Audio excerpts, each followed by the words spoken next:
We love Washington, and we some die-hard fans. Yeah, we are. And you know we keep it on 10. Let's talk about two, the offense 1, 2, and the 3, let's defense. go. And they gifted. We are. Nathan and the Stoner, yeah, that's Ref the District. Oh, that's the podcast. Come on now and join us. You join in. Greetings and salutations, and welcome to episode 155 of Ref the District, the OG theme to get us kicked off there, courtesy of Gus Bus's request. My bad. And we like to make sure that people on our live show get listened to, and we do. We appreciate everybody who comes out here live Wednesday on our YouTube, Facebook, and Twitter channels. And of course, everybody who comments, we try to get shit to you and make sure you are part of Ref the District. I'm Nathan. That's the Stoner here, part of the Believe Network. And we got a pack full of show, Stoner. And I mean, I don't even know what's going on today. Okay. I woke up and it was like a normal day. And then all of a sudden in the afternoon, Pete Carroll is going, actually, Vrabel happened first thing this morning, right? Yeah. Yep. So first, Vrabel's fired from Tennessee. Then Pete Carroll is crying at the podium because he's stepping down from being a head coach. And then Saban can't even let Pete Carroll get his moment. That's how petty Nick Saban is. He's just like, oh, that man's crying at the podium and he's getting off. No, I'm retiring. That's it. We can't let Pete Carroll have the last laugh today. And you know what, Nathan? What's funny about the just a quick note about the Nick Saban deal is that somebody out there who has a great college coach who had zero idea that college coach was not going to be here next year. They're going to find out. They're going to have a rude awakening. Whoever it may be, Sarkisian in Texas or whomever who thought, oh, we're locked in. We're good for next year. We're going to make a run. Now with Saban out, some school is going to be hurting for a coach. Yeah, that will be interesting. Not the topic, although we will be talking about our former head coach to kick things off here in the warm-up. It's the end of a Rivera. And later on, we're going to be talking about where Washington stands as far as openings go. We're in the GM hunt. We're in the head coach hunt as well. Is Washington one of the premier targets? Are they the belle of the ball? Well, we'll talk it all over there in the game. And then we're going to go over our favorites for both of those targets. Who are we looking for? Not technically the GM, by the way, the head of football operations and also the head coach, as things are changing here and looking good as far as the Washington Commanders. Now, it didn't look good the last 4 years, Stoner. One playoff appearance, an exciting game that gave us Taylor Heineke. And then from there on, just another losing season or mediocrity from there on out. And it finally imploded this season. Yeah. No mediocrity about it this season. Ron Rivera, although he did say he wasn't coaching until just a few weeks ago, he led this team to a pitiful record, and he was fired on Monday. We broke that news on Monday. We talked about some of the head openings there as well. But what we wanted to do is give people a chance to talk about the era of Ron Rivera and what he meant to this team. Because believe it or not, Stoner, I don't know where you stand on this. I don't think Ron Rivera was necessarily all bad. Wasn't a good coach by any stretch. And even I don't think he would tell you that because of his record on the field. But there are some aspects, I think, that do merit some positive thoughts towards Ron Rivera and his tenure here. But let's hear also from our people in the chat. Let us know your favorite or least favorite moment from the Ron Rivera era here at the Washington Redskins football team and Commanders as far as those things go.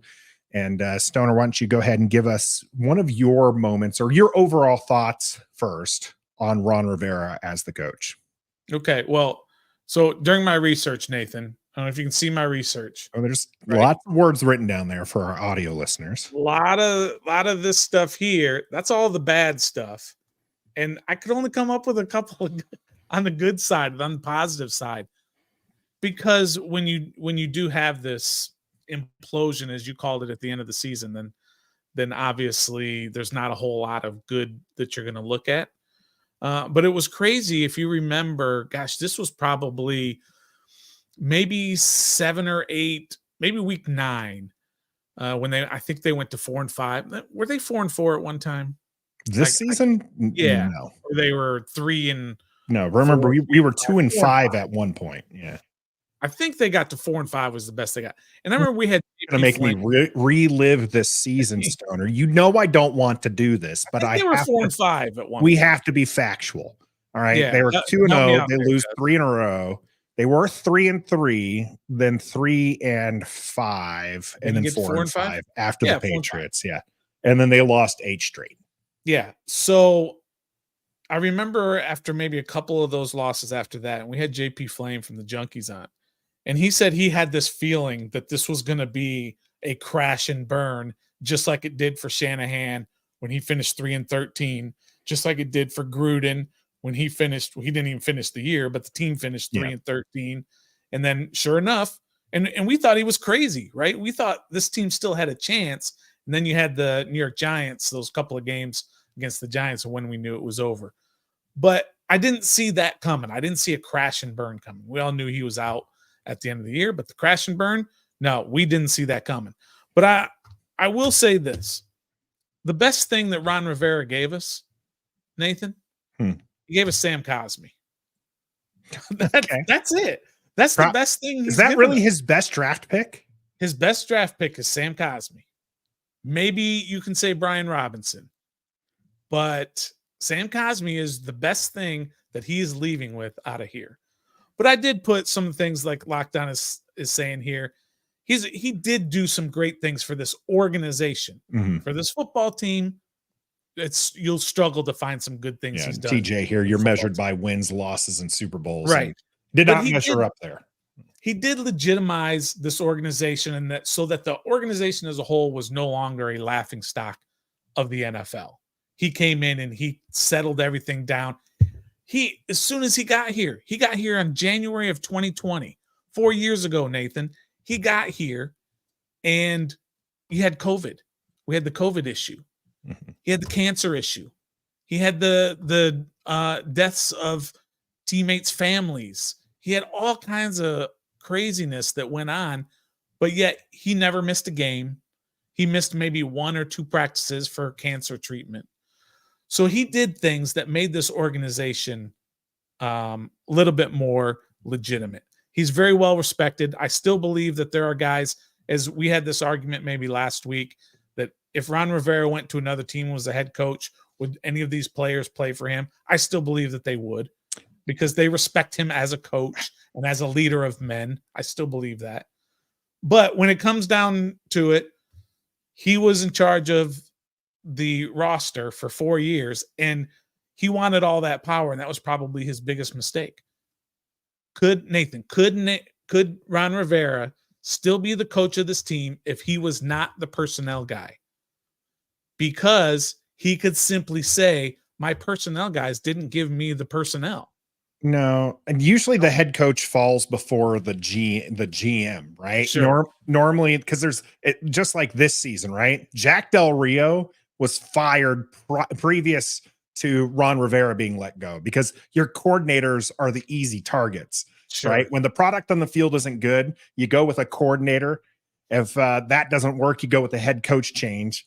If that still doesn't work, all of a sudden the GM's out. Like, no, this guy hasn't been drafting right, and it probably hasn't been drafting right. If Sam Cosmi is an excellent lineman. Don't get me wrong, right? Easily the best lineman for Washington, but that is a super low bar. Like this is a really low bar. Now, I think that he is a quality guard, could be right tackle in this league, but Ron Rivera pushed him into guard, and he's thrived there. But yeah, Ron Rivera, the personnelist, was very bad, and that's why he brought in the Martys. Right. He realized, I'm not good at picking people. I'm picking a linebacker in the first round that probably should have gone in the late second or third. Yep. There's those kind of things. Cam Curl, was a That was because that was the Chase Young draft, wasn't it? Seventh Yes, that round. was That's 2020 draft. okay. Correct. So does that change your mind? Is Cam Curl a better pick than Sam Cosmi? No, not at all. No, So we're Sam going to get a Cosmi is Sam Cosmi jersey yeah. No, I'm getting Cam Curl jersey if he resigns here. if he for sure. resigns. Fair Yeah, enough. But the list of his what he didn't do is so much longer, and what he failed at. And of course, there's all these that people are putting up. People are getting some great takes here. No Pro Bowl players of anybody that he brought in, either draft or free agency. No playoff wins. He backed into a playoff spot the 7-9 year. A terrible record while he was here overall. All those things are just atrocious. But it comes down to more than maybe he wasn't a great coach, but it was his personnel decisions that ruined his ability to coach the right guys because of his own personnel decisions. He never got the most important position correct, which was quarterback. He could never get it right. He tried, and he could never get it right. And he almost backed into, a quarterback in Sam Howell. But obviously that didn't turn out. But maybe with better wheels coaching, fell off on that wagon. Sure. It's very interesting because there was a comment from Brian here, right? He didn't really do a lot of coaching while he's here, and he said as much in his press conference over the last couple of weeks when he's talking with the media. He was just like, "I'm finally getting into coaching again," because he was just managing, and I think that's partially good. And I think you asked of the next head coach. Make the head coach be a head coach. Let the coordinators be the coordinators. Let them be in charge. And I think he was trying that approach. And he wanted the coach-centric approach where he was going to be in charge of the personnel decisions and everything like that. I just think that it all got away from him. And I think probably my least favorite over the time here. And someone mentioned one of the moments, and this was grumpy old vet here that mentioned this, right? That he didn't realize we were eliminated from the playoffs last year after the Cleveland loss. We could be eliminated. Quarterback. His press conferences were infuriating. And it wasn't infuriating because of the coach speak. It was infuriating because you can tell he was trying to outsmart people, or he was something popped into his head and he was just like, he said it. And then he tried backing out of it, and it made it worse. And it's just like that. It was just like, just keep your mouth shut, Ron. Yeah. Keep it to the basics. Well, we're looking forward to Dallas, and that's what we're focused on now. And like, oh, why are we not competing with the rest of the division? Hey, we're just not good enough. And we got to focus on the things to get better, not quarterback. Don't throw your team under the bus like that. Especially when you were the person responsible for it. Yeah, exactly. That was the biggest thing of all, is that he was the one responsible. Your problem is you don't have a quarterback. Well, you're the one who decides who the quarterback is and how to get him. But that coach-centric approach, though, was more than just he was in charge of personnel on that. It was the coach-centric approach to the entire organization. So he was involved with the name change and with the uniform designs and with training camp improvements and, everything that a head coach should not have anything to do with. And again, that was his own doing because he wanted so much power. He wanted the power of leading the entire organization, being the face of every press conference, not Dan Snyder, not Bruce Allen. It was Ron Rivera who had to step in front of the mic every time something was going on with the entire organization, not just the football side. And that was too much for him. And that's why he said he only got to coach for this last few months of the season. And all the rest of the time he was managing an entire $1 billion organization, basically. And he had to go through the changeover from one owner to the next. He was still the guy who was the face of the franchise, not just on the field. And that was his undoing. But so many downsides to it. The biggest thing, of course, the quarterback. And of course, Nathan, the 2020 draft, the number 2 overall pick, taking Chase Young over Tua, over Justin Herbert, was his biggest mistake at all. We always say it. when you take a quarterback or don't take a quarterback or whatever it is, your quarterback decisions can set you back 4 or 5 years. Yeah. And it's exactly what hypothetical here, because I know everyone hates that pick, right? But I believe they hate that pick partially because yes, Herbert and Tua are performing well and are likely to get a second contract. I think Herbert already earned a second contract actually. Yep, if Chase Young was Micah Parsons level of disruptive player, yeah, would that still be people clamoring that he picked Chase Young instead of picking one of these other quarterbacks? No, of course not. It would not be as brutal because Chase Young would not be a bust. At least he's a bust so far in Washington. Who knows if he's going to be a bust NFL player? It's trending that way. But if that had worked out, if he had been a defensive player of the year candidate type player, you wouldn't say that was as egregious as it turns out to be. I don't think it would be even egregious at all.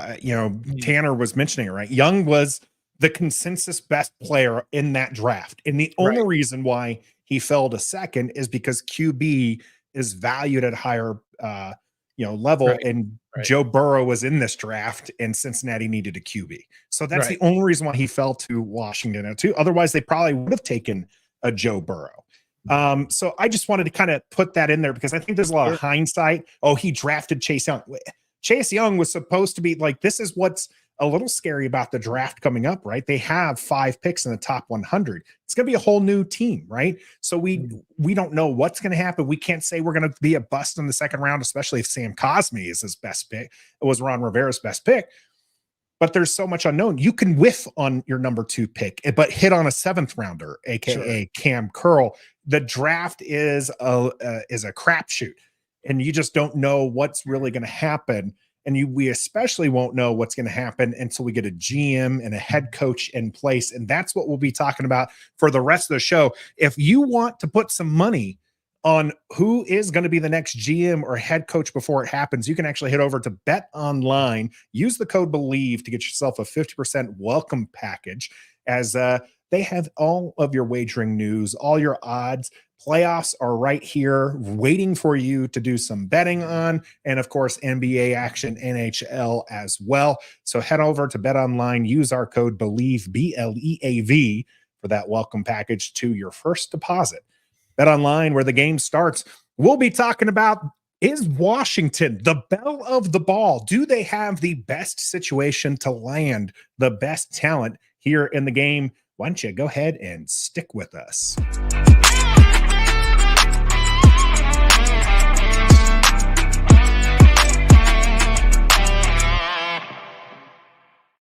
Here we are at the game to see whether or not Washington is, in fact, the belle of the ball.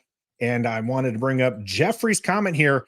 Hey, don't worry that you're late, Jeffrey. You are here. Make sure you hit that like button for us if you haven't already, or make sure you subscribe as well. Washington is one of several openings. There were 2 more openings today, Stoner, that may have an impact as far as whether or not Washington is the best landing spot. Both Tennessee and the Seattle Seahawks, who have had playoff success in recent years, now all of a sudden looking for a head coach. So why don't we start with the GM first? Because there are several teams that are looking for GMs, and Washington is one of them. Tennessee is just looking for a head coach. Seattle's just looking for a head coach. The Chargers are looking for a GM, and the Raiders are looking for a GM, and the Panthers are looking for a GM. Yep. So which of those spots does the Commanders, where do we stand as far as the best spot for a GM to come to? All right, remind me again. So we got Chargers, Carolina. Yeah, I have to write it down because I didn't do this before the show. That's my fault. Chargers, Carolina, Vegas, and us. I think it was just those 4. Wait, so give them to me again. Vegas, Vegas, Chargers, Carolina, and the Commanders. That's it. Okay. And then the other two are Tennessee and Seattle. Those are all the Those are openings coaching. at this Yeah. time. Yeah. Okay. Well, I mean, look, you say what you want about Bryce Young. He had a terrible year, but he was still the number one overall pick for a reason. And he was a Heisman Trophy winner. I don't think he's going to be a bust, but that Carolina organization is what Washington used to be. They've got a crazy owner. He's unhinged. They've gone through like 6 coaches in 4 years. I don't think Carolina is the best situation. They're kind of the laughing stock. They're the ones that are going to have to overpay for talent. They're going to have to overpay for coaches. They're going to have to overpay for GMs because nobody's going to want to go there. Vegas, I think, is a pretty good deal, although they don't have their quarterback either. They've got Jimmy G and Aiden McConnell, right? I mean, it's always going to be really about your quarterback and who the owner is that you're going to work for. So Vegas, and I mean, they don't have their situation figured out. The Chargers, of course, are very intriguing because of Justin Herbert, period. You can say what you want about Justin Herbert. A lot of people think he's overrated because he's never won anything in the 4 years he's been out there. But look, he's a quarterback, and I think in the right situation, he's going to thrive. So we'll see. And then, of course, Washington. We all know a little bit deeper in what Washington has available, of course, because we're so close to it. We know about depends on what day you look at the salary cap, $80 to $100 million of salary cap space. All the draft picks that you talked about, 5 in the top 100, 6 in the top 103, I think it is now. Something like 103. Yeah, 6 picks in the first 103. You've got a brand new owner. You've got a situation where everybody's getting excited about what's going on in Washington. You have a competent owner who seems to know what he's doing. So of those 4 situations for GM anyway, I think this is the number one spot in the NFL. That's my opinion. And I don't know enough about those others, but just looking from the outside, I think this is the number one spot. Yeah. So Locked on Law here with something I think that's important to note, right? We have an ownership change here in Washington, and Josh Harris is big pimping. All right. This man is showboating. He's got the power move. He's bringing candidates down to his $32 million pad in Florida, which, by the way, I've looked through the pictures, and my goodness, is that a spot? Okay. Sure. Now maybe it's not a yacht that Dan Snyder used to use. There's $1 for me in the jar. But I mean, it's pretty impressive to be able to do that and kind of bring over. I think the other thing that we have going for us here is the Josh Harris is a smart individual, and he could make this decision on his own, but he's put together an advisory group of people who are smart. We talk all the time, Stoner, about how, you and I might be somewhat smart on football, but these guys who are in the NFL are much smarter than we are. Yeah. And so even though Josh Harris is the owner of 2 other teams, he knows well enough that, hey, he needs to bring in people who know how to run the operations. Now, one of those is obviously interesting, as Myers is bringing NBA and that kind of NBA talent, though he does have ties to one of the GMs that people are looking at. But then you have Spielman, who brings in the NFL experience and being like, hey, this is what you need as far as the talent that you need to bring in and what you should be looking for. And I think that's an excellent decision and a nice change of pace here for Washington, that we don't have to, we have an attractive owner to work for. If you look at Carolina, they've got to be bottom of the barrel strictly because they have an owner who is caught on camera throwing drinks at fans. Sure. Right? And he's firing people all the time. He's firing people 11 games after hiring somebody. I mean, I will give him this. When it's not the right fit, it's not the right fit. It's better to pull chalks, but maybe the right fit is drafting Bryce Young over CJ Stroud. And so we won't get into the Carolina thing, but I would say Carolina is probably lowest on there, largely because of the fact that their ownership situation is very volatile. Yeah. What's happening there. Chargers is interesting because Chargers they've had a reasonable defense over the past few years. They have a young QB. The most important position in football, and they have that locked up. Vegas, like you said, they have, I think, one of the better defenses. They got Max Crosby, but they're not really sure what's going on. Is Jimmy G going to be the answer there for the Raiders going forward, or what is happening there? But then you have Washington, and there's a couple people who had mentioned Washington's situation. So shout out to Grant Paulson, who had tweeted out something earlier that made me want to go look for it. And that was the PFF rankings for the resources available to a GM. Now, I know what everyone is already thinking right now. It's PFF. We can throw it right out the window. But I did want to talk about it because there's several interesting things that come into play here. Draft capital, the cap space, and then pro-ratable money is another one of the things that they can do, meaning who can you restructure and how can you levy things up to make sure that there's even more money available to you. And Washington ranks at the top of this list.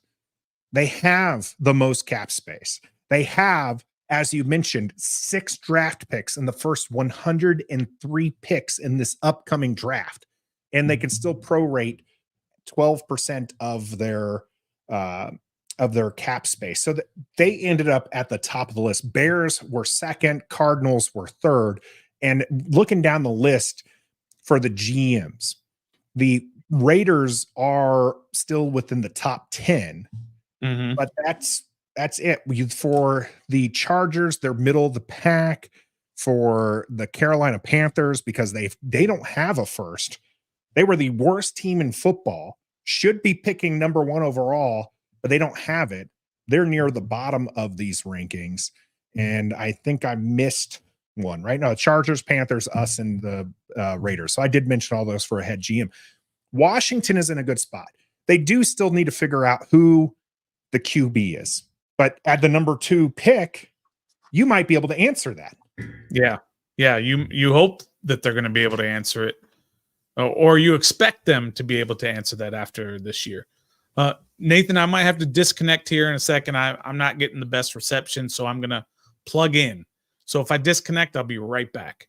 All right. Well, we'll let Stoner take care of that. I'm going to work with some of these comments that you have given me. Gus, with this one, Chargers got old. They missed their window. They need to open a new one for Herbert.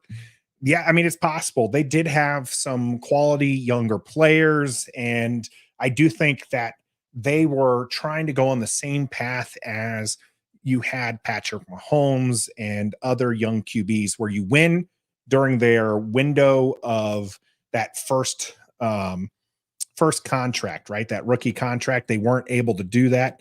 Locked on Law, Vegas doesn't keep Pierce dumb. They have competition. Tennessee did reach out to talk to Pierce. Now, is that for actual reasons, or is that because they just want to make sure the Raiders do Raiders type thing and jump in on top of a coach that they might not want to? NCR, it's a good thing I'm not drinking. Yeah, actually, I went out to dinner with the family today, and I was supposed to have a beer there, but the waitress never put it in, and so I did not end up getting a beer right before the show. Kim, we have 26 players not under contract.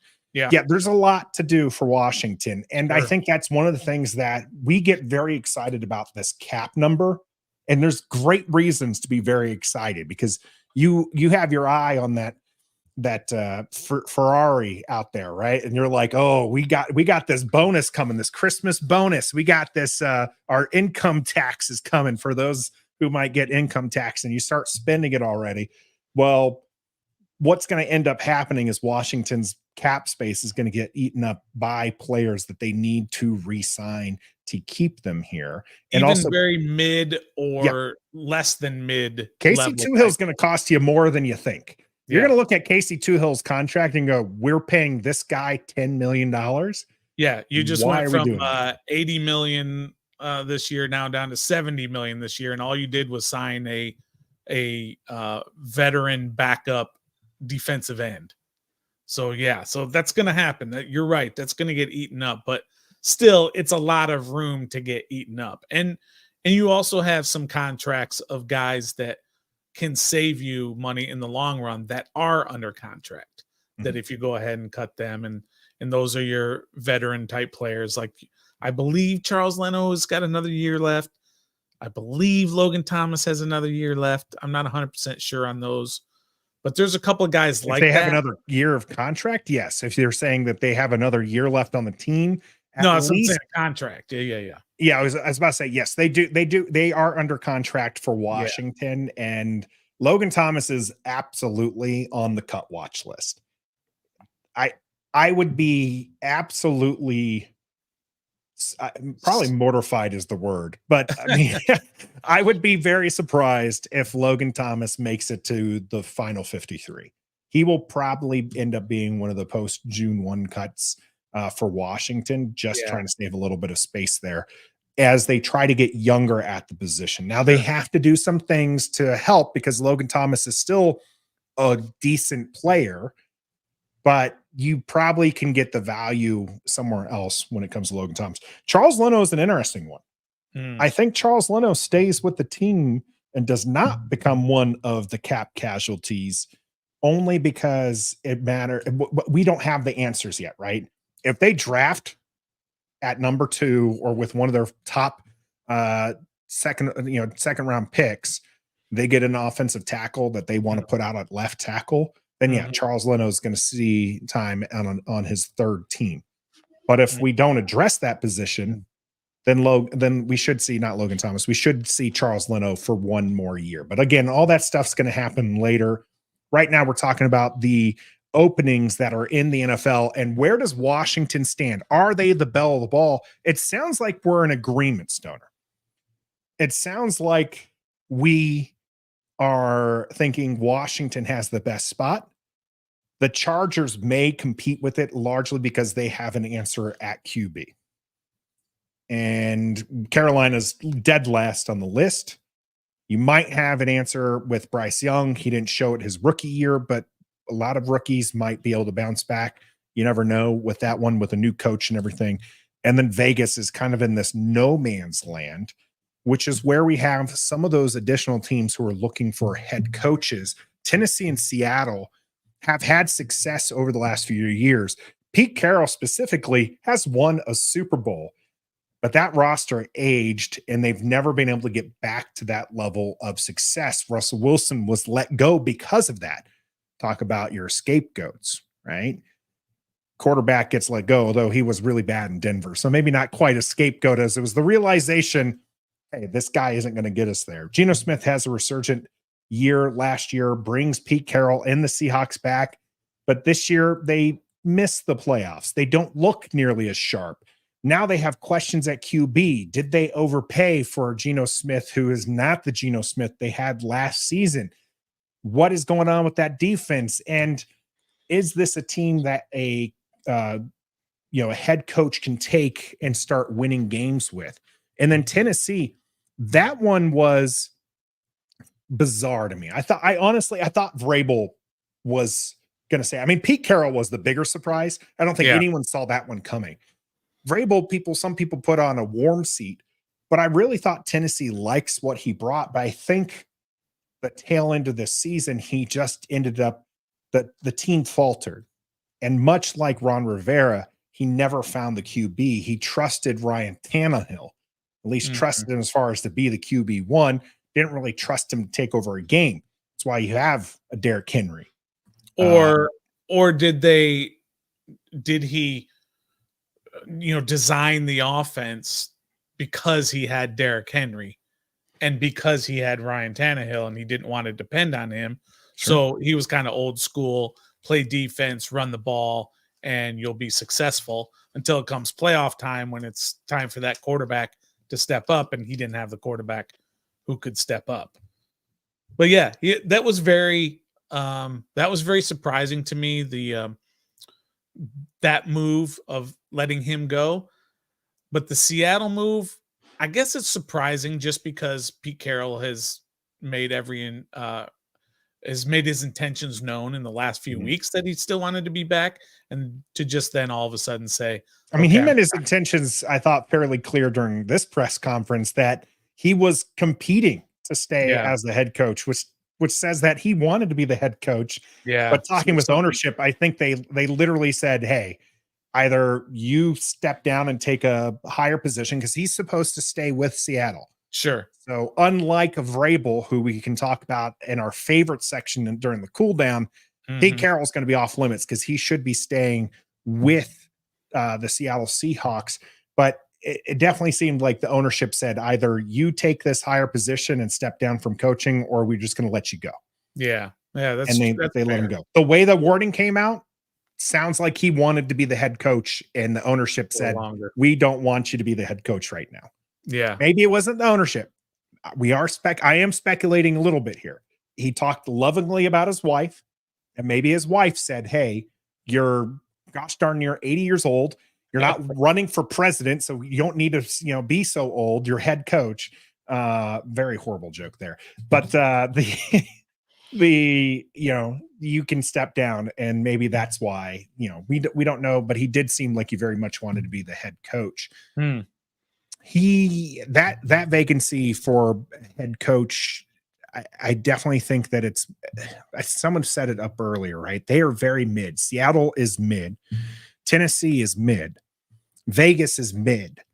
The Chargers are mid. Washington, Carolina, though, not mid, just bad. Like, they were bad. Sure. I think that the head coaching situation, though, when you're looking at these rosters, Carolina and Washington, were really bad.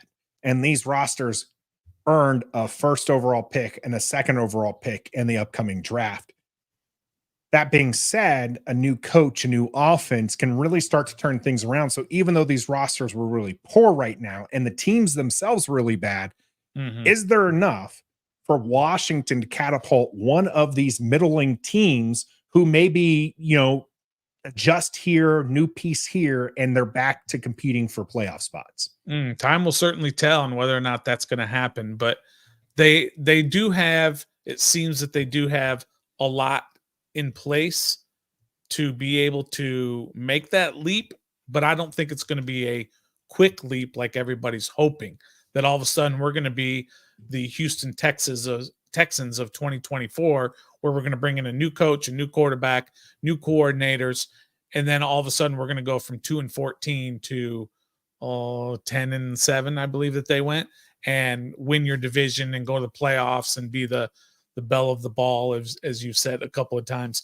But I don't think that's necessarily in place here, because of what you talked about and what some people have talked about in here is you've got so many free agents. You don't have a whole lot of building pieces personnel wise on this roster. When you talk about who you want to keep around moving forward, there might be 2 or 3 guys on each side of the ball. And that's not something that you can just turn around in 1 year. You can get better. You can go from 4-13 to 8-9 in a year if you get, some better pieces in here. But don't expect a 4-13 to a 12-5 type. Houston Texans. Yeah, that's what I'm saying. But top of the draft pick to playoffs. But again, they can't do that with this roster. They had really good pieces all around to begin with. They just, they were winning games with Davis Mills, for goodness sakes. Exactly. You got to give credit where credit's due. They had a terrible year last year. Davis Mills just woke up and he's just like, "What? I'm taking shots on some random Washington." They did have a good roster already in place, and then they got the most important pieces, which was a head coach who can coach, a quarterback. That's obviously number one. And then you had coordinators, and then you had a defensive end who was wreaking havoc as well. So so they got some important pieces, but they had pieces. This team doesn't have a lot of pieces, Nathan. What are the pieces on offense and defense? You're not wrong. I do want it. Locked on Law as a good point as well. One of those pieces that Houston had is that they're in a horrible division. Jaguars and Indianapolis absolutely just crapped the bed and were not nearly as good as they were supposed to be coming in. And then who is it? Tennessee again was another team that just wasn't as good as they were supposed to be.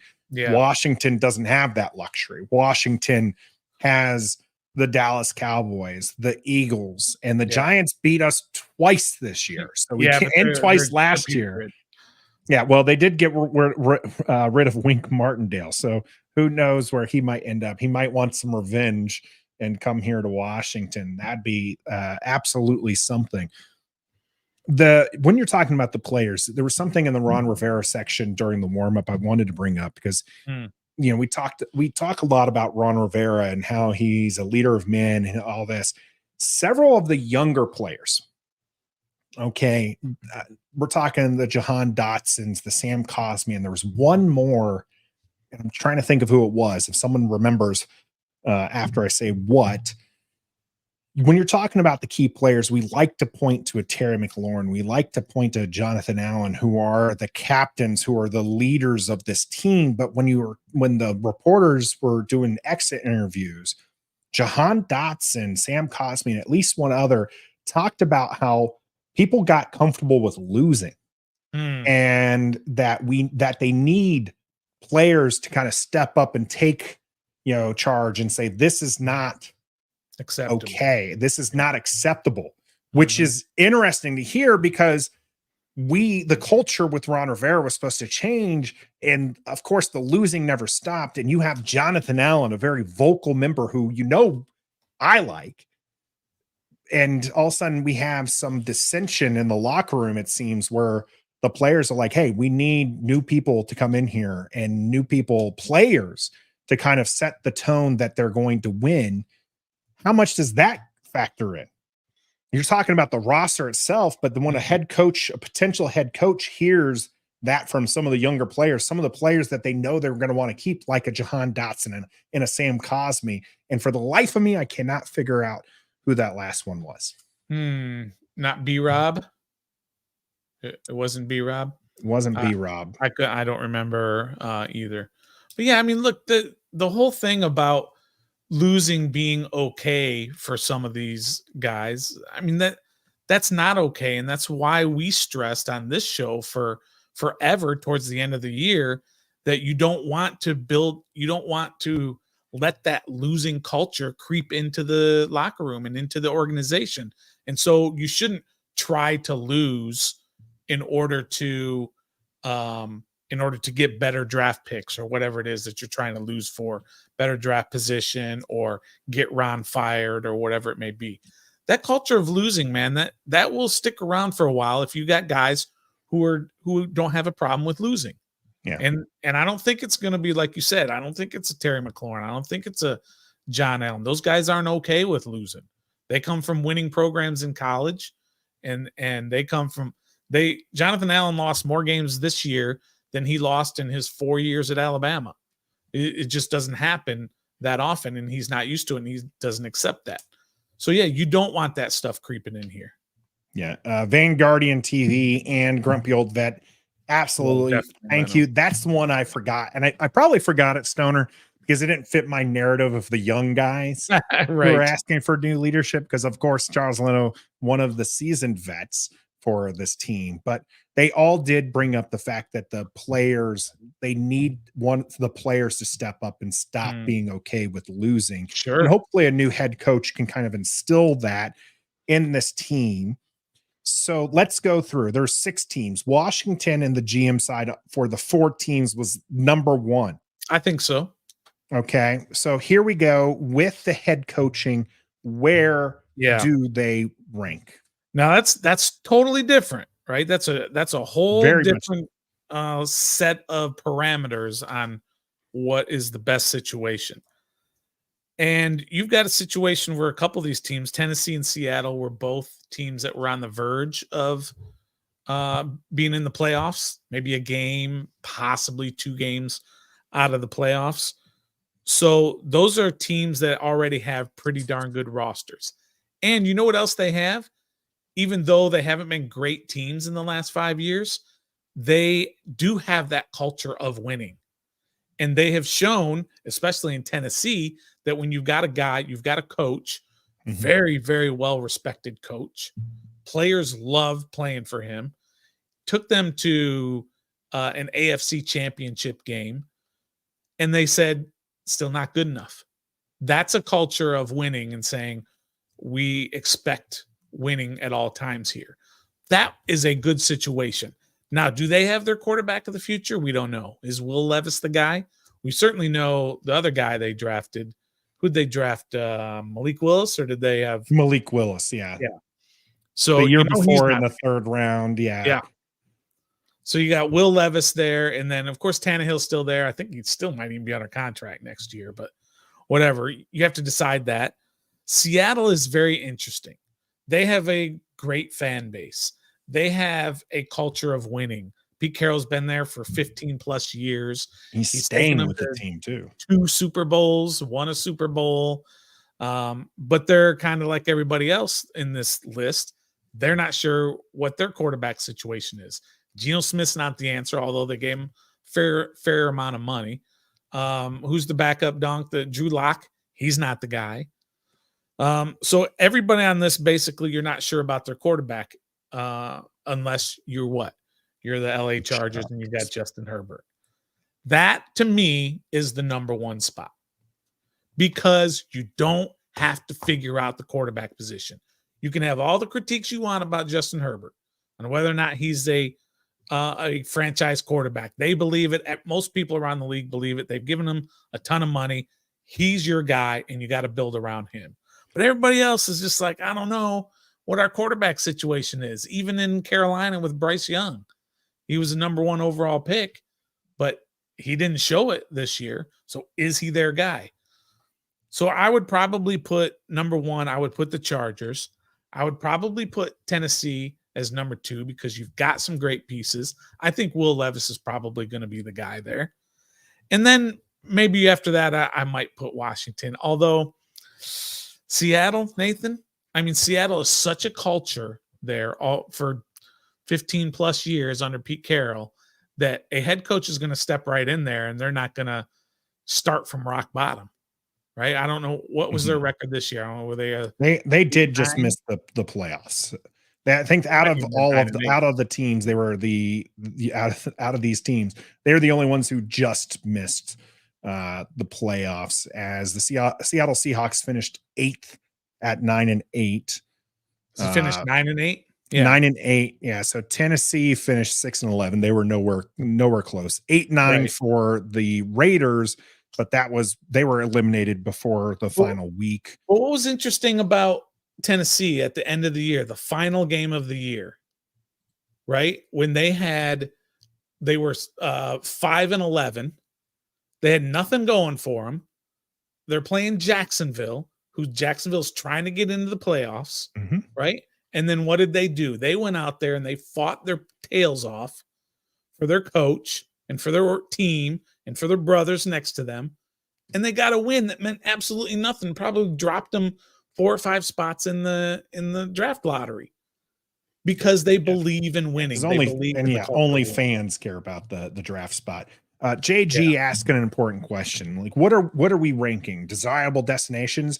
And that is what we're kind of looking at. Is Washington the most attractive spot for a head coach to go to? We can talk about, we're not Miami. You're not going to have the beach and you're not going to have like the, warmer weather throughout all the season. That doesn't mean anything to me. But that's low on the list, right? We're talking about the team makeup. Is this team ready to turn around? And someone had mentioned with the Chargers, grumpy old vets here, you have to win quick. I mean, they fired Anthony Lynn, who I'd say most people thought was a pretty decent coach and who was just on the cusp. And then you have Staley, who had kind of a back-to-back couple of years where they're fighting for the playoffs and just not winning enough. And I think you're right with the Chargers being number 1 based off of having the QB and being in a position. But that's a scary thing for a coach to go into, knowing that they've got to turn around. But when you're a head coach, you are full of yourself. Okay. You're going to be the guy who's going to say, I can fix this. I can turn this around. You have the QB, you have the defensive end, you have a team I can work with to push into the future. Yeah. So Chargers are probably number 1 in that. I definitely agree with you there. I think Tennessee and Seattle are very different in that it'll be interesting to see what they do in the QB situation. Will Levis may or may not be the guy. I think whoever goes in there in Tennessee is going to stick with Will Levis for the season. And then if he proves not to be the guy, get their guy the second season, which you see a lot. We did the whole thing about whether or not coaches go with their guy or a guy that they inherited. And most coaches go with the guy that they pick. Mm-hmm. And so go get Will Levis, Will Levis might not be the next person's guy. Sure. So they're going to go out and get their guy Yep. and they'll ride or die with that one. Washington, when you see, we talked about the GM it being attractive because you have all these pieces and moving parts that you can be successful. And so I think there is an expectation here in Washington that might be attractive, because if you paired with a GM that you like, because the GM goes out and hires you, and you're like, this is a guy who I trust to make the right personnel decisions, who's going to listen to me with those personnel decisions, but they have the final say. I think you could turn that around. I mean, that's true of any of these positions, but Washington, sure. I'm mentioning because Washington does have these high draft picks, and you can bounce back in a hurry if you hit on those. You have to hit on them. That is going to be the tricky part when it comes to that. I think Seattle, someone had also mentioned how the owner is kind of in a weird space. They're also in charge of the Blazers, and that's kind of going downhill.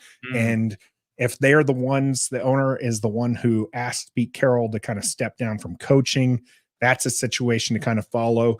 Gus was bringing up, by the way, it's tempting to follow coaches that were so bad, Ron Rivera and Staley. But I'm hesitant to mention that because I'm sure most people would have said that for Ron Rivera.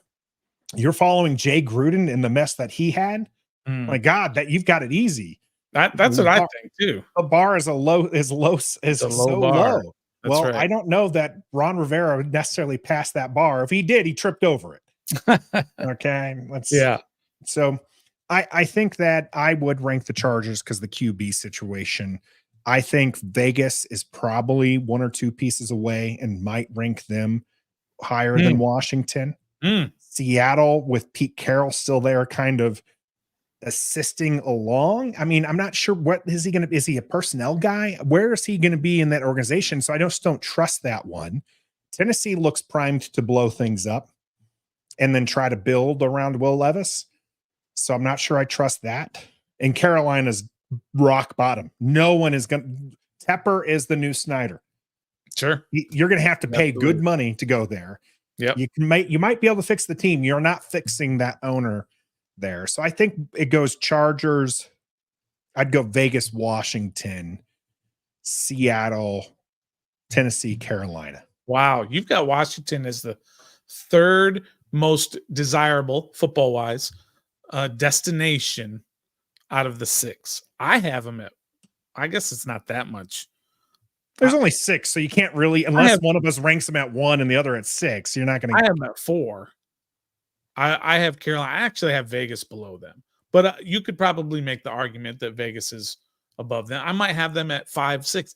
And if that's the case, Nathan, think about that for a second. Of what you're saying is that Washington is going to have the third, fourth, or fifth best selection of coaches. I mean, that's not how it works. I'm just saying not quite that if it were you and I making that decision, then Washington is going to get their fourth choice or their fifth choice. And there may be other jobs that come open still as well. New England might come open. That's possible. If New England, I'll say this. If New England gets open, I will put $1 on it right now. Vrabel is their head coach. Yeah, probably. But there's also, maybe the New York Giants position becomes open. If Philadelphia comes out and gets blown out this week in their game, their first game this weekend, they might fire Sirianni.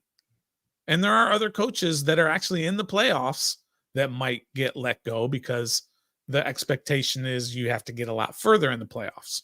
Firing Sirianni would be bizarre. I'm hearing it, Nathan. You're not wrong. I actually heard it. I heard it from my son. by the Really? way. That's who I heard it from. He said What? he was talking to his friend who's a Philadelphia Eagles fan, and that the coaches are on the chopping block. And I looked at my Absolutely. son and I was just like, no way, Gavin. That's not possible. They were just in the Absolutely. Super Bowl. They're in the playoffs. It's not going to happen. And I They get were home. 10-1, Nathan. Yeah, And they I get. finished Yeah, what? 11, 10-6 or yeah, whatever. 10, not good. 11-5, 11-6. Yeah. Yeah. So it was funny that I found out from my 10-year That old is funny. who won't sit and watch games with me, but apparently knows enough about football. It was certainly crazy. Yeah. So I have Washington at third, just behind the Chargers and Vegas. And I mean, it's close with Vegas, and it's also close with Seattle. A couple people were talking about how, Seattle is a QB away. Maybe they are. I mean, Geno Smith, if he ever gets back to what he was the season before, maybe that's a much more successful team. He was injured. You saw Drew Lock. Drew Lock won a football game, and it was in tears afterward. So happy. I mean, you're right. I don't necessarily agree with this Gus Bus, who's saying for our audio listeners that he would take Sirianni. He would not be on my favorite list, but I will tell you who's on my favorite list as we go into the cool down. Get yours ready. Stoner's got a whole lot of writing on that piece of paper there. We'll be talking about our favorites here in the cool down.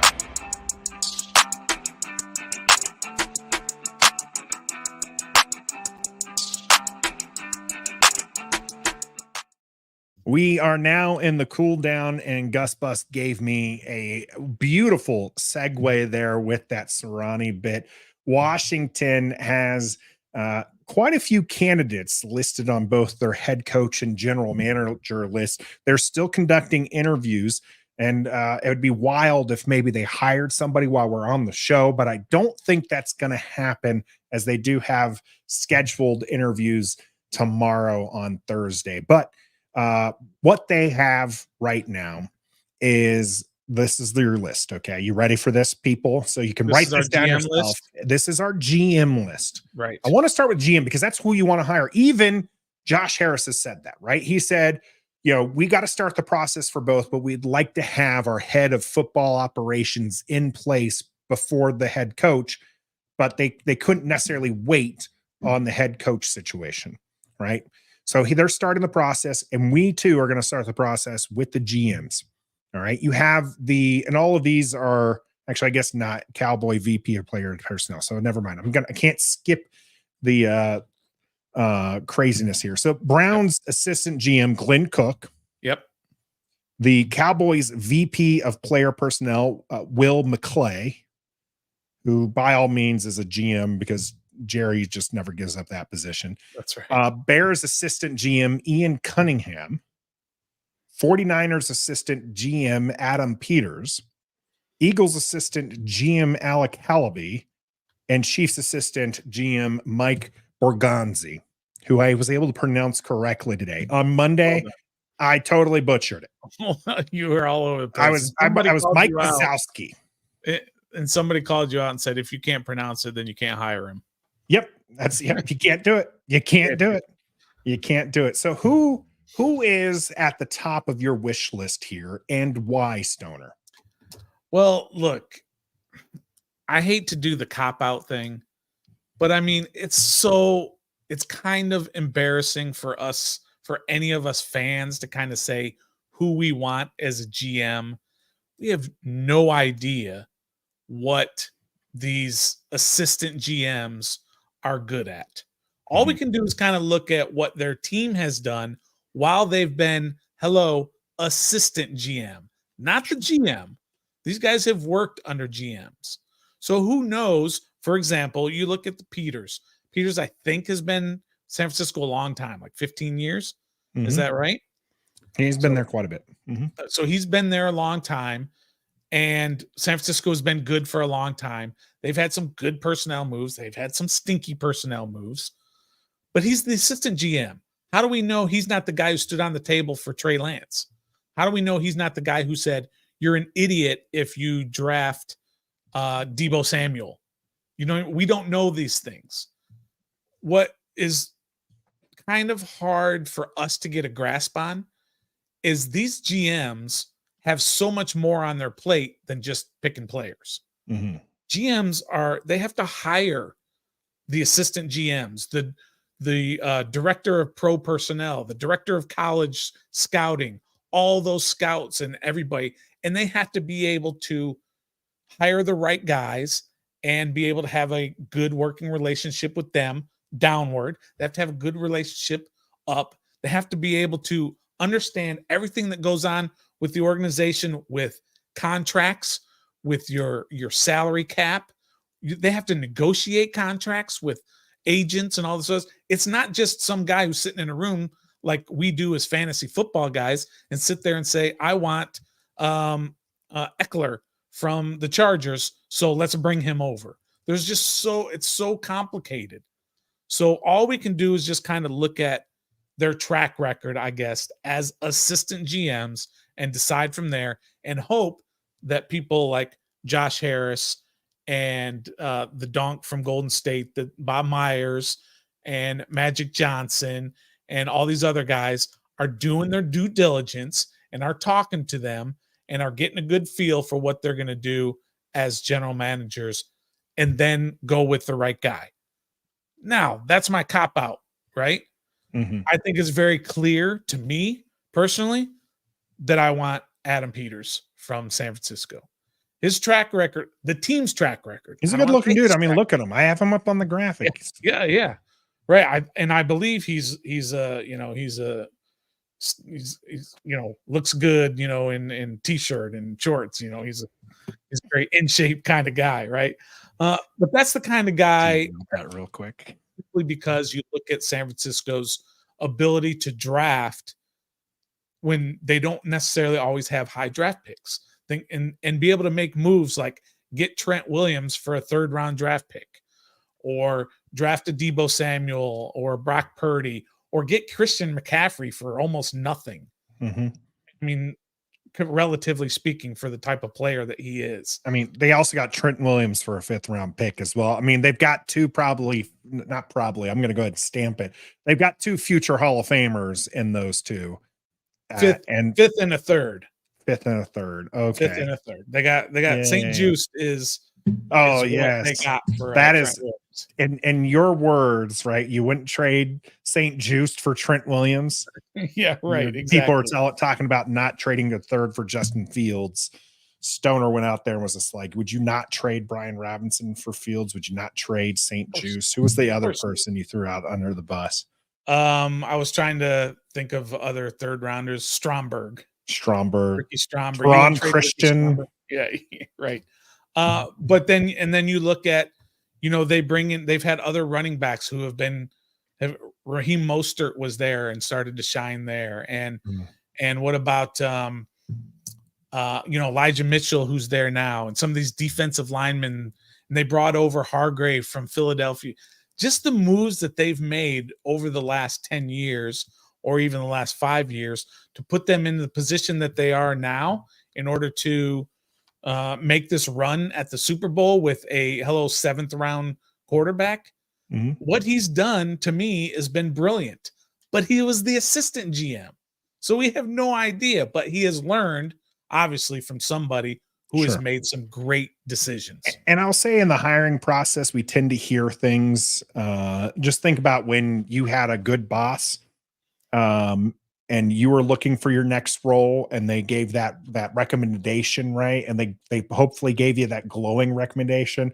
We hear a lot of this stuff. So there's some for all of these, to include Peters here, where they're saying, oh, he actually was the one who drafted Deebo and Purdy and did all this other stuff. And sometimes that might be a little bit of an embellishment. We, again, as Stoner mentioning, don't exactly know, but the fact that he was in the room when it happened. And the Trey Lance thing is interesting. They by no means won on Trey Lance, but they were able to turn Trey Lance around and get something out of him when they were not ever going to go back to him.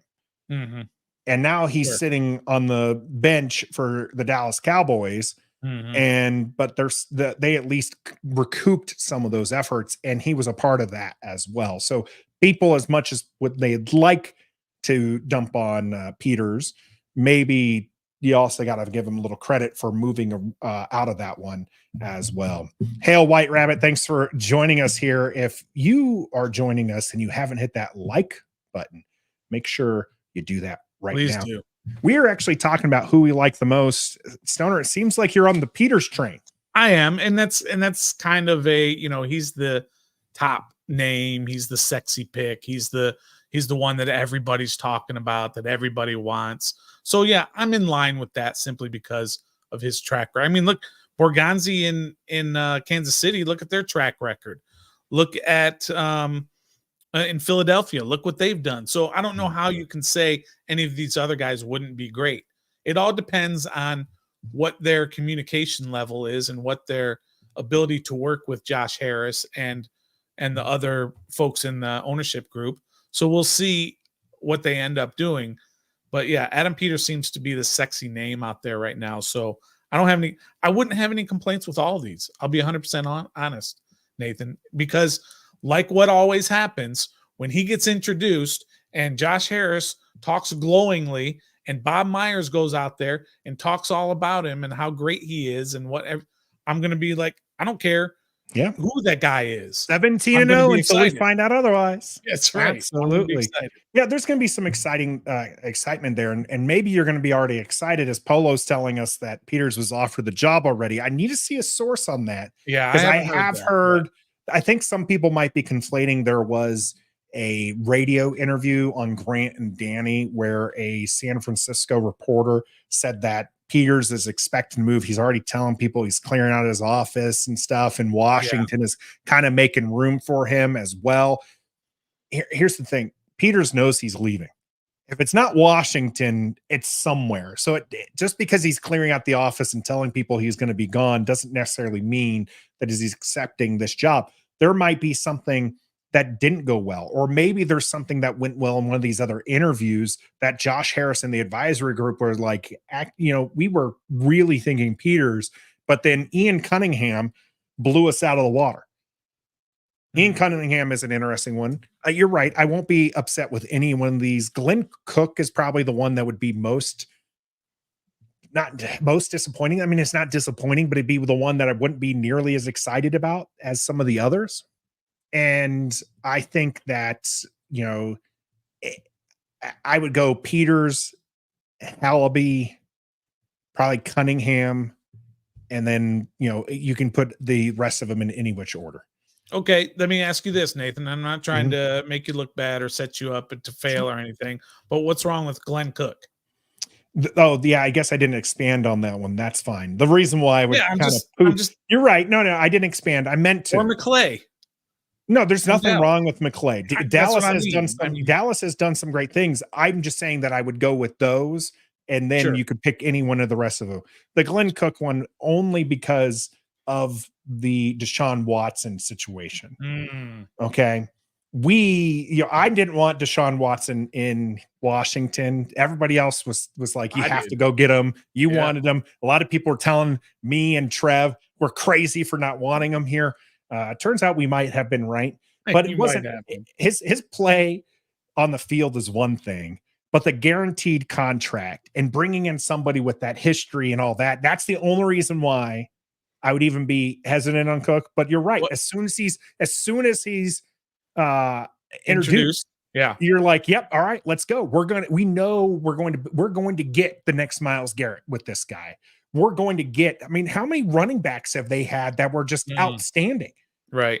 Okay? But Nathan, what if it comes out that Glenn Cook stood on the table to say, I do not approve of this Deshaun Watson deal? Or what if he was a guy who stood on the table and said, you do whatever it takes to get Deshaun Watson? See, we don't know that part of these things. All we know is he was part of the group that brought in. I'm going to say, so NCR was saying Deshaun Watson is the ownership situation. You're kind of going that way as well. I'm saying that if I'm the GM and I'm standing on the table saying, don't bring this guy in, and the owner says, bump you, we're bringing this guy in, that owner is probably going, bump you, find a new job. Right. Okay, so that's the only Sure. reason why I'm going to disagree with you here. He probably wasn't standing on the table saying, "Don't take this guy." He was probably Yeah. sitting there thinking, "How am I going to make this work?" Right. How am I going to keep my $2.5 million a year job while still disagreeing with what the Yeah. owner And wants to again, Glenn Cook has done probably fantastic things do? there with the Right. Browns. I mentioned all the great players that they've had. They have been this is one of those things that's probably exciting, right? They were perennial losers, much like Washington. Laughing stocks. Everyone was picking on them. Maybe lovable losers for some people outside of the AFC North, and now they're competitive, right? They made the playoffs with 5 different QBs. Mm-hmm. They're starting Joe Flacco Mm-hmm. in the playoffs, 39-year-old Joe Flacco in the Yeah. playoffs. And so, the good coaching down there, but the team built around that, that roster is built pretty deep. And so those are the positive things. Like I said, you're going Sure. to find anything positive in here. Yep. With any of these guys. Yep. There's from oh my goodness, I don't know why. See, this is what happens when you change your username on me. I'm Roger. spacing on the Roger. I knew it was, I was like, I wanted to say Roger with a D. I was like, that's not right. But Roger here, my best friend, a Cowboys fan, said we are at their top scout guy, Willie Clayton or somebody. Did you hear any of that? He is Will. It's Will McClay is the name. And that is one to watch out for. I mean, again, Sure. they have done fantastic things at Dallas. I mean, they are picking smart players, and they're able to build a roster around Dak Prescott that is successful year in and year out. Yep. I mean, when have we not heard, unfortunately for us, when it's Dallas's year? Oh, this is Dallas's year. They're going to win a Super Bowl. This is their year, right? We hear it every single season. And I cherish the day they get knocked out, because then all the Cowboys people cry and they want to get rid of everybody. And it's just like, oh, I love it. I love them Cowboys tears. But we hear it year in and year out, and that's because of the work they do at the top. Again, you're not going to go wrong. Peters is my guy, but mostly because of what, Stoner? We've talked about on this channel before. It is that recency bias, or it's that theory of I was just familiarity saying, bias. Yeah. Familiarity. Absolutely. Yep. Familiarity bias. Peters is the guy who we've heard about. We've heard about him since the San Francisco game. He was on the sidelines, and then we were like, okay, this is our guy. So I wouldn't be surprised. Each of these people have built teams, maybe outside of Ian Cunningham, with the Bears. Although they've made some shrewd moves over there as well. Plus, he comes from good pedigree. So Eagles, the Hallaby one, I love what they do. Sure. Eagles. I mean, they've made some really, really smart moves. So, Yam joining us late. We appreciate you here. We're going over our top head coach and GMs. We just finished with the GM list. Let's hear those head coaching ones. Now I'm ready. I'm going to start with a couple I want nothing to do with that. They're not actually on. One of them's not on the list. Dan Quinn's on the list. I want nothing to do with him. Okay. Why not? Okay. I don't want any, like we've talked about not necessarily wanting a retread. I'm okay with taking a coach who's done it before, but Dan Quinn there's something about him, Stoner. Okay. That tells me he's that with Dallas. No. No. There's just something about him that says we are going to be mediocre for his entire tenure.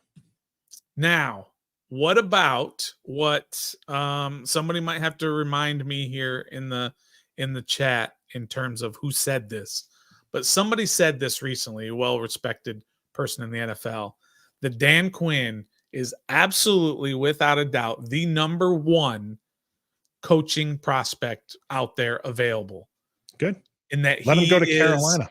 In that he is the unquestioned number one prospect because of a leader of men that he is.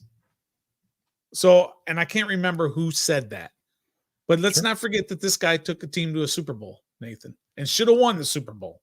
Absolutely should have won, if not for Kyle Shanahan throwing the ball every down when you're up 28-3 on Tom Brady and the Patriots. But Dan Quinn took him to the Super Bowl.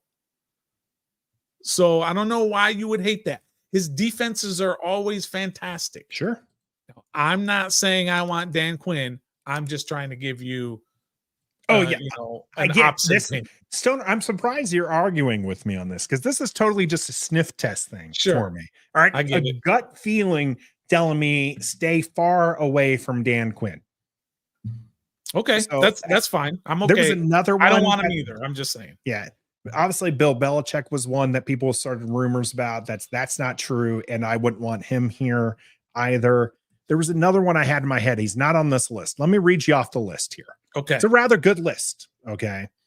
Ravens defensive coordinator Mike McDonald, Cowboys defensive coordinator Dan Quinn, Texans offensive coordinator Bobby Slowick, Lions offensive coordinator Ben Johnson, Lions defensive coordinator Aaron Glenn, Rams defensive coordinator Raheem Morris, and Ravens D-line coach Anthony Weaver. Also, I Can believe I add a is couple? their assistant there. Yeah, let's go ahead and add a couple. I'm going to add a couple that may or may not be. Sure. Harbaugh's the big fancy names. Harbaugh's one. Nick Saban's one. Nick Saban. No. I'm just saying. No. Pete Carroll. Pete Carroll, by the way, is 72. I joked earlier that he's approaching 80. He's 72 years old. He's staying with the Seahawks. Okay. All right. Mike Vrabel. Yeah, Vrabel is freshly on the market. And then the other one, Steve Wilkes. Mm.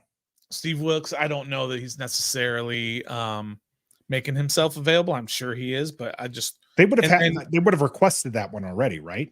Yeah, I'm not saying that these are names that have been requested. These are just names I'm throwing out there as potential candidates. And then another one is Brian Flores. So I think this year he's Minnesota's defensive coordinator. No, that's Leslie Frazier. Where's Brian Flores this year? I can't remember. Is he with Miami? No, he's not. Definitely not with Miami. Definitely not with Miami. No, definitely not there. But can I tell you? Are you gonna keep going through your knots, or do you want to give your? No, go ahead. I just wanted to get that out of the way. Get that one out of the way. Okay. Yeah. Let me throw this. Let me tell you what I want. Yeah, Flores is with Minnesota. Yeah, and Pete is staying in Seattle. He's taking a higher position. I'm gonna say something that's gonna maybe tick some people off. Okay, or they're gonna call me crazy, or they're gonna unsubscribe. I 100% do not want Ben Johnson. The sexy pick that everybody wants. The Lions offensive coordinator. I do not want Mike McDonald, the defensive coordinator for the Ravens. And I do not want either Aaron Glenn or Bobby Slowick. I don't want these guys, Nathan. I'm assuming there's a punchline here. No, there's no punchline. Can I assume what's happening? You don't want them because you want this other guy? No, there's not. Well, I'm going to tell you who I do want, but these better be darn good reasons, Stoner. I mean, I want Jim Harbaugh. Okay, and I'm going to tell you why. That's a good one. Not necessarily why Harbaugh specifically, but I want Harbaugh or somebody like Harbaugh. I want a Vrabel, or I want a Dan Quinn. What I don't want, Nathan, Ben Johnson is a fantastic offensive coordinator. I don't want him to come here and be the head coach and the offensive coordinator.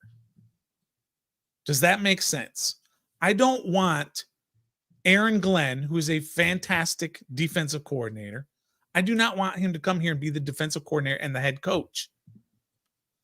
There are plenty of examples out there, Nathan, of guys who are head coaches and coordinators. And the best example is just to look who's won a couple of Super Bowls, and that's Andy Reid. Mm-hmm. Although everybody said for years that Eric Bieniemy was the offensive coordinator, and it was this whole thing about who was actually the coordinator or not.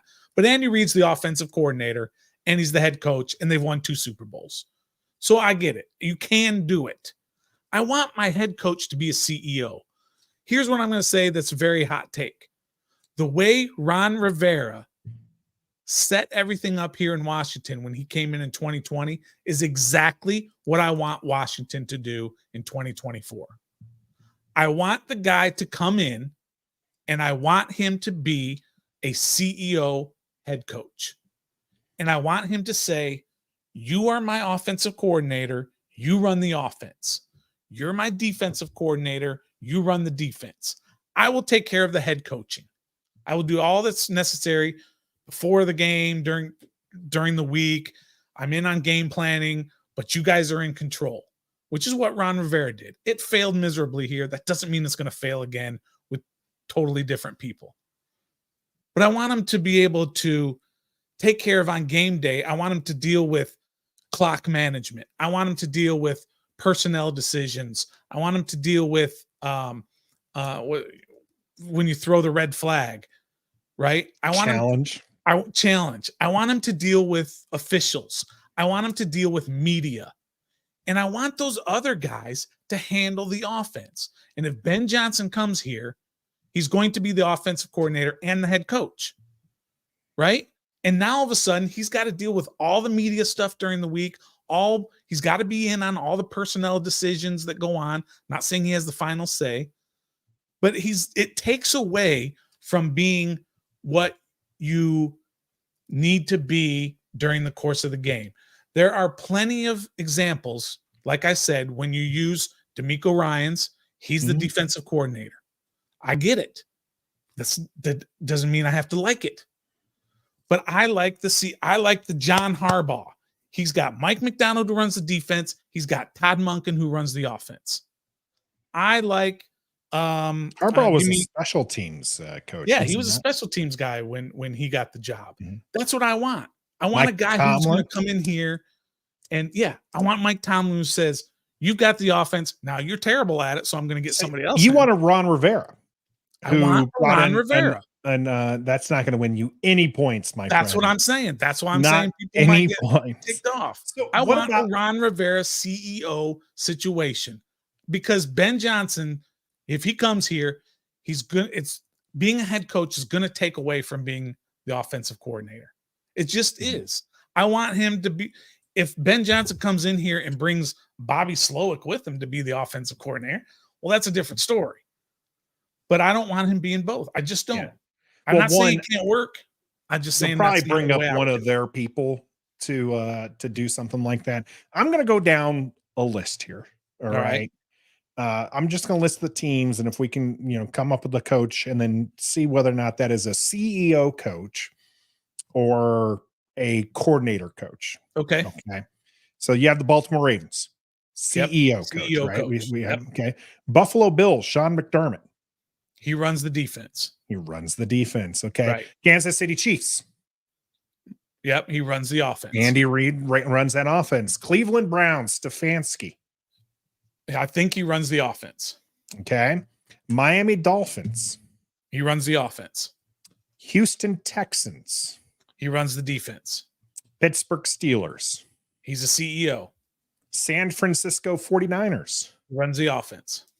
Dallas Cowboys. He runs the offense. Although he just started doing that 2 years ago. Let's not forget Kellen Moore was the offensive coordinator. Kellen Moore was there at first. All the plays for years. And they ditched him. And he's with the Chargers. Earned an interview with the Chargers, by the way. Detroit Lions. He is a CEO. Okay. Philadelphia Eagles. I'm not 100% sure, but I believe he's a CEO. Los Angeles Rams. He runs the offense. Tampa Bay Buccaneers. I don't know anything about Todd Bowles. I really don't. I really don't know about Tampa and Todd Bowles. I believe he does things with the defense on that side of it. Green Bay Packers. He runs the offense. Okay. How many? You probably weren't keeping tabs, and I wasn't either because I was too busy reading. How many times did you say he runs this side of the ball? Probably 75% of the time. A lot of the times. How many coaches have been hired in recent memory run something? You have, Sirianni that you said is a CEO, but Mike McDonald, Stefanski, DeMarco Ryans, a lot of these coaches, Green Bay Packers, the Rams, a lot of these coaches are doing both. Now, they don't do it alone.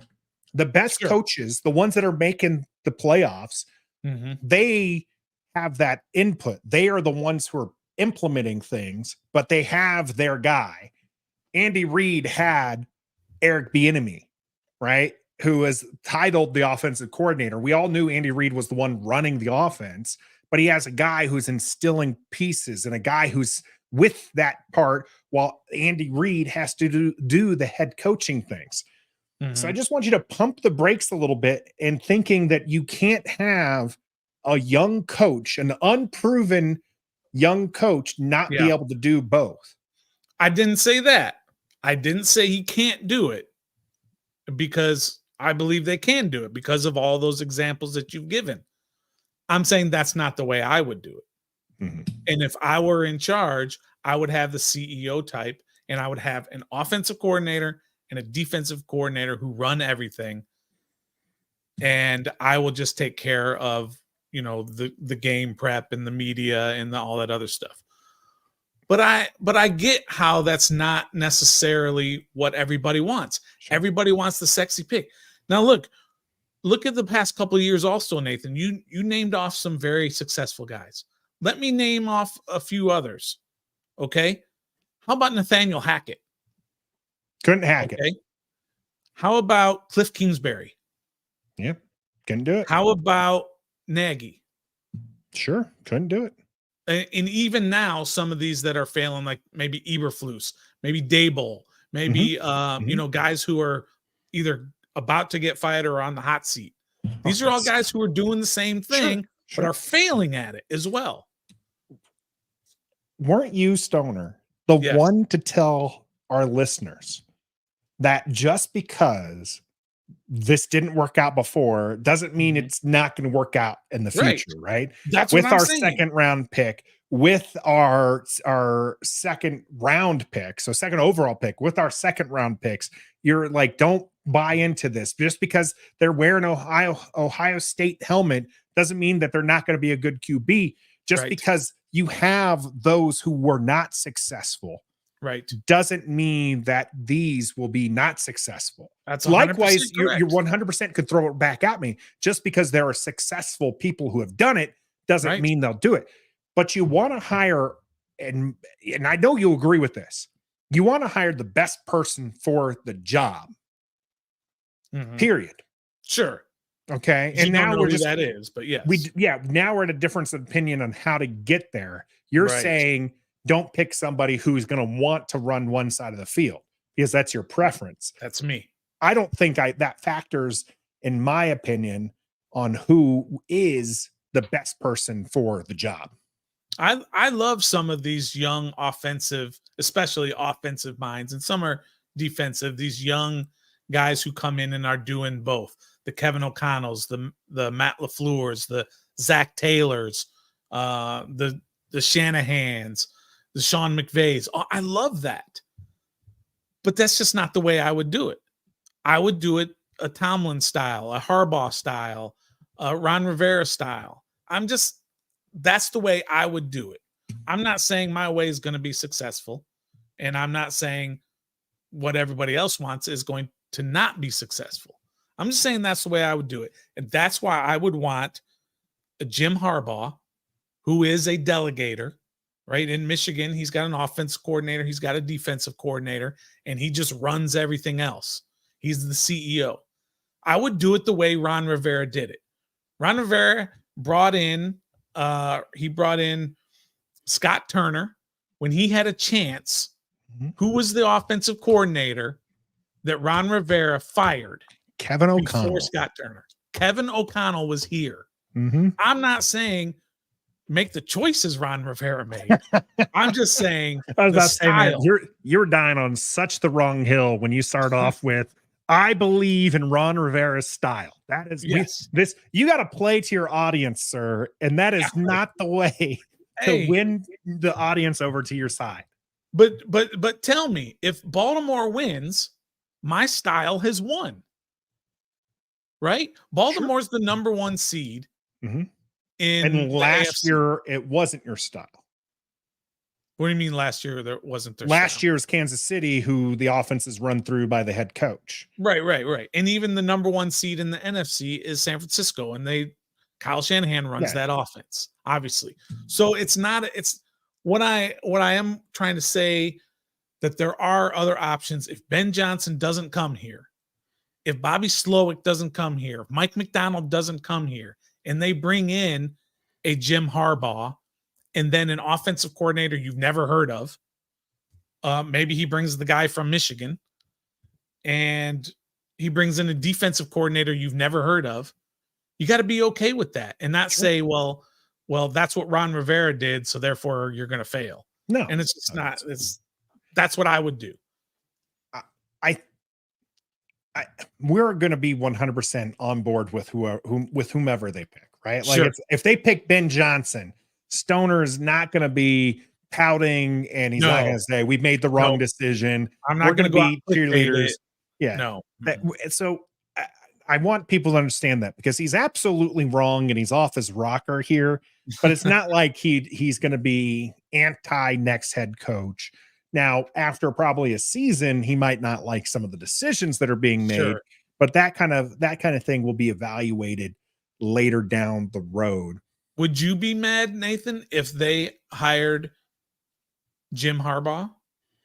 I don't think I'd be mad. I mean, he's shown to be successful in the NFL. He was successful in the college ranks. He's been successful everywhere he's been. I mean, I mean, a lot of people are concerned. Does he want the full control? Josh Harris has already said he's not going to have a coach who has full control. He's a large personality. Is that going to be a problem? He's probably going to be expensive. He's going to be expensive. $15 million a year. So, yeah, I mean, that all plays into it. One of the things I do believe in is I want the next coach to work out, and I want the next coach. And I know we all want that. And I know we all want this next part too. I want them to be here for a decade or more. Okay. I want the next Tomlin, the next Belichick, who is coaching for Tomlin nearly on 2 decades now. And so I want that level of success. And Harbaugh is not old enough that you can't have that. And I don't think any of the candidates that they have are too old. Right. If people wanted Pete Carroll's going to stay with Seattle. He's somebody who's like, you got what, 2 years with him? That worked out for Tampa Bay, who then went out and grabbed the greatest of all time to kind of push them over with an older coach. But it's not a recipe for sustained success. And I think that's what we're all looking for. One of the things I found very surprising with this search, though, Stoner, was a lot of us were so focused on the offensive side of the ball. Because if you have an offensive-minded coach, which is the norm really these days, get an offensive-minded coach, because offense is where the NFL is at right now. Get an offensive-minded coach, because then you're not churning over the offense over and over again, because you're bringing up people through the ranks of your offense, right? So that's what we were really thinking and gearing towards.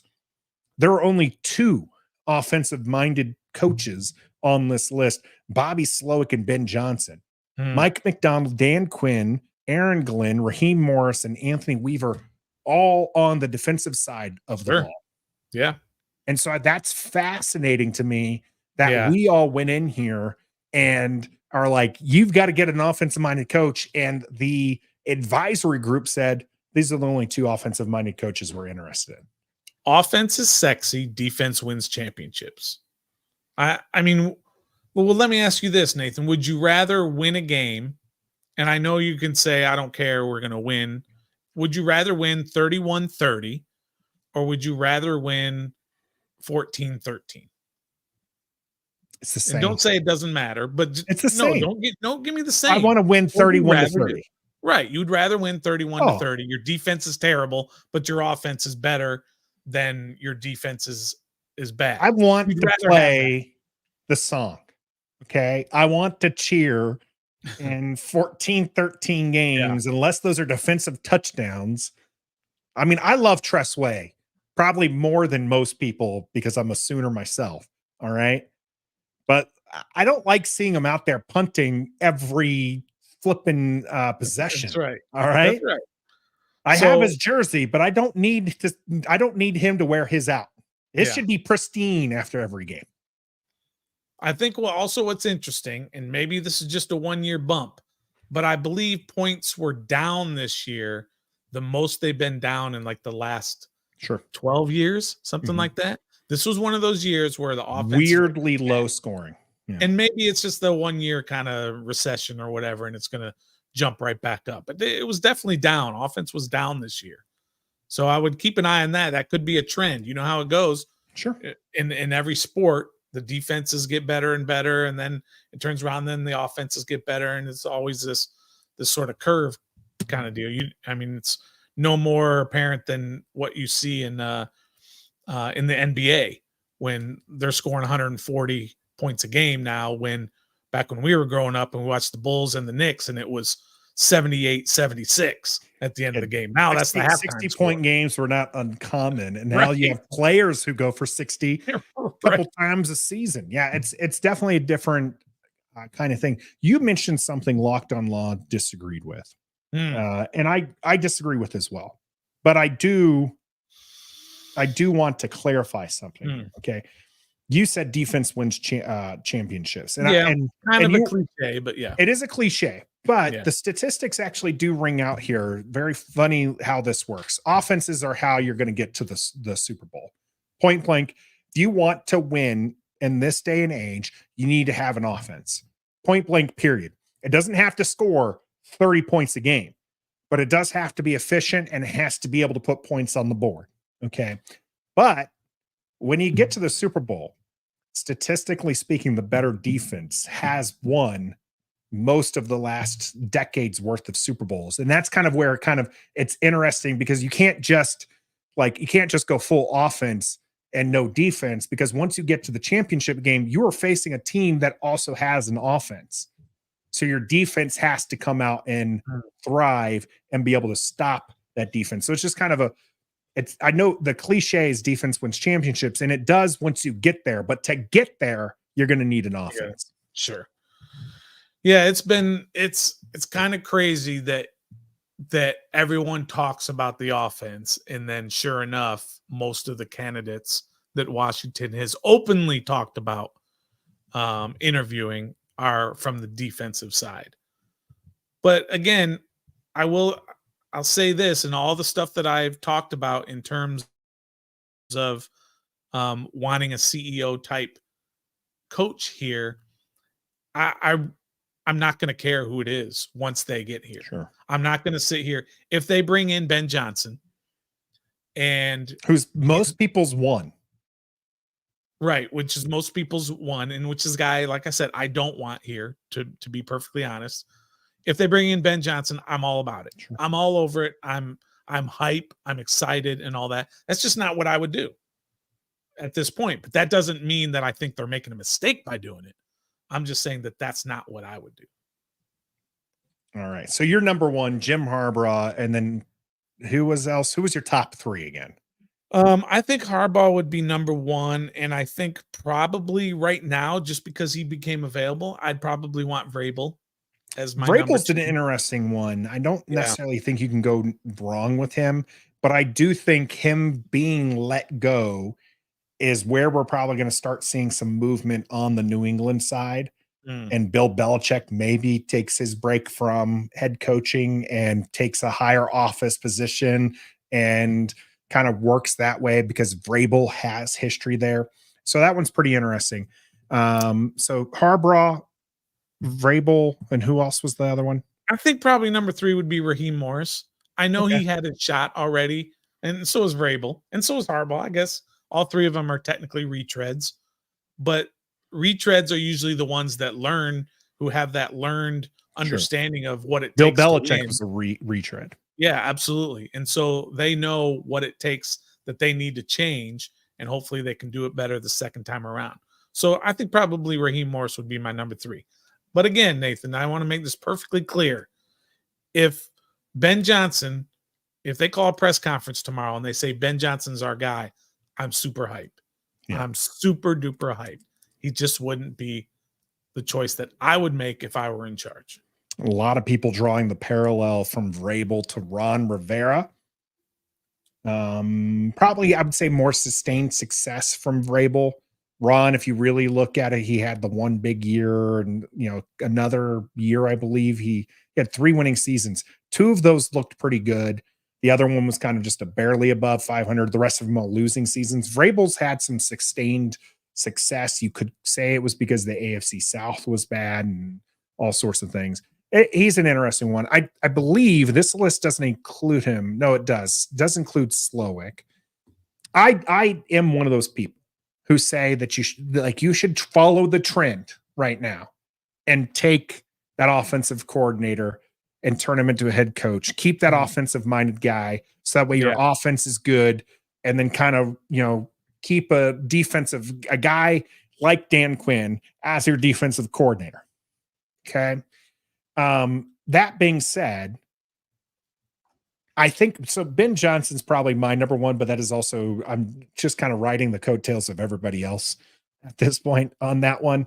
Mm-hmm. But I do like Mike McDaniel or Anthony Weaver. Bobby Slowick is probably 4th on my list. My question on that, Nathan, and with all these guys that you're putting up here, McDonald, Slowick, Ben Johnson, Anthony Weaver, all these guys, we just have no idea, no clue how they're going to be as a head coach. We know what they can do as a coordinator. We know what they can do in running half of the team. Do we know how good they're going to be running the entire team plus half of the team, being the head coach and the offensive or defensive coordinator? We don't know. We know they're good at being a coordinator. Dreaming season. Some people are meant to be coordinators. Norv Turner. They're just meant to be coordinators and not head coaches. Dan Quinn's. Maybe Dan Quinn, sure. Maybe you might be right. Just getting on him for his pick there with Dan Quinn. We had a couple questions earlier that I want to address. The first one's going to be from Gus Bus. If Peters, and he's using Peters here. I'm just going to say, if the next GM gets presidency, they're actually the head of football operations, do they keep Mayhew as a GM? This one particularly because the Peters San Fran thing, but do they keep Marty Mayhew on as a general manager? No. None of the front office personnel, none of the coaching staff, who are all employed right now, other than Ron Rivera, none of them are going to be around once the GM is announced. They're not. They're giving him the courtesy of interviewing for these positions, but also think of all the work they're still doing right now to get ready for the next iteration of GMs, coaches, scouts, all that other stuff. All the player profiles they're doing for the college players and the free agents and all, they're in there still working every day to give it to the next people. They're playing a role right now. All those guys are still playing a role, but once the new guy gets in there, he's cleaning house. They're completely cleaning house with all those guys: Mayhew, Hurney, Bieniemy, Ron was a defensive coordinator, Scanina, Jennifer King, Ryan Kerrigan. Not Kerrigan. Kerrigan, he gone. Not Kerrigan. Cleaning house completely.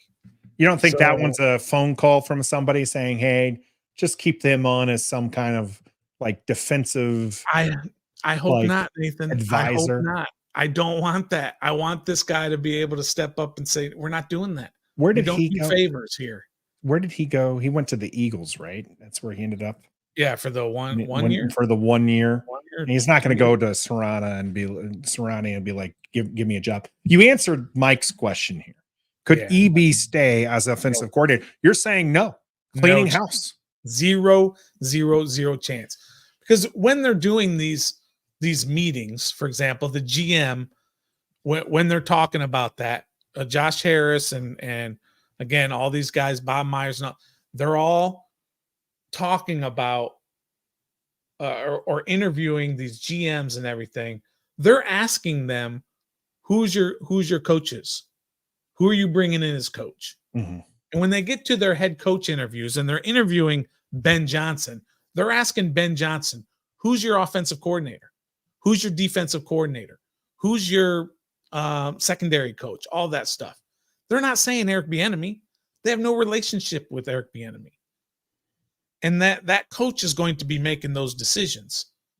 So there's no chance that any of these people are going to be around once the new folks are hired. They're giving them the courtesy of interviewing for the jobs. And I don't even know if they're interviewing Bieniemy for offensive coordinator. They're probably interviewing from head coach. Maybe. We'll see. Yeah. But no, they're not. No, sorry. They're all gone. So far, the comments we've seen or heard rather from Josh Harris is that Eric is going to be around for when the GM and head coach get hired. Eric Bieniemy is the assistant head coach, the offensive coordinator here for Washington. It's interesting to note that there have been no requests for interviews that I've heard of for Eric Bieniemy to take a head coach position. True, Nathan, but the way Josh Harris is doing this is different from the way other teams are doing it. Josh Harris is doing it all very publicly. Mm-hmm. He's doing everything is out there in the open. We're telling everybody who we're interviewing. We're telling everybody who is on our committee to hire people. We're telling the world. But other teams are not doing that.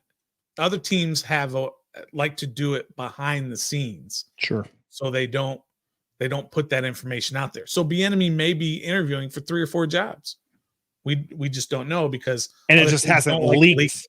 Right. Yeah, it hasn't leaked that he's gotten those interview jobs. He would have to be given permission by the team to seek those because he is currently employed here. Yep. And he can only interview for head coaching jobs. He cannot interview for offensive coordinator jobs because you can't take a lateral. You can't poach laterally. So you can't take him from another team. So I don't think Eric Bieniemy stays here either. I know there, some people kind of teasing me in the like Yam. Is that, do you even really wonder why that's the case?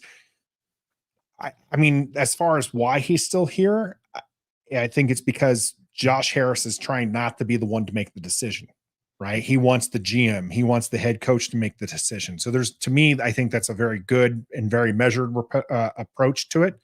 Let the people who are you trusting this team to make those decisions, those football decisions.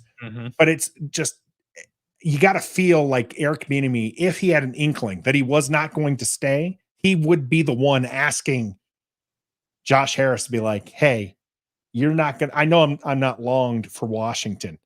Can I just try to take this other job? Can you release me? Because this is the coaching hiring season. This is where the bad teams, the ones who didn't make the playoffs, are looking for new offensive coordinators, new defensive coordinators, new head coaches. And so you want to make sure you make yourself available. And we haven't seen that from Eric Bieniemy. And that's why I find that a little peculiar, because if Washington Friday hires a GM and next week hires the head coach and the week after that fires Eric Bieniemy, he's 3 weeks removed. Sure. And all of these position coaches who will be let go, according to Stoner, are now out of a job for this season because all those positions have been filled. So unless you know somebody who knows somebody, you're behind to sitting on the couch collecting the paycheck still from the Commanders, mind you, but you're waiting for your next job. So I just found that a little bit interesting. I agree. I don't think that he is going to be there. I think his offense has shown that it has potential under the right hands, not just from Patrick Mahomes, but even Sam Howell, even Jacoby Brissett showed that this offense can move. Sam, unable to run the offense. Eric Bieniemy didn't do himself any favors. Those are certainly knocks to him, but the pieces are there for Eric Bieniemy to do something. Just not likely to be here in Washington. Yeah. So That's just how the cookie crumbles. We appreciate everybody jumping in here with us as we talked about the end of Rivera. The best situation, Washington seems to be the belle of the ball, at least in the GM world, according to us. And then we talked about our favorites, and we listened to a lot of people in the chat as far as where they were.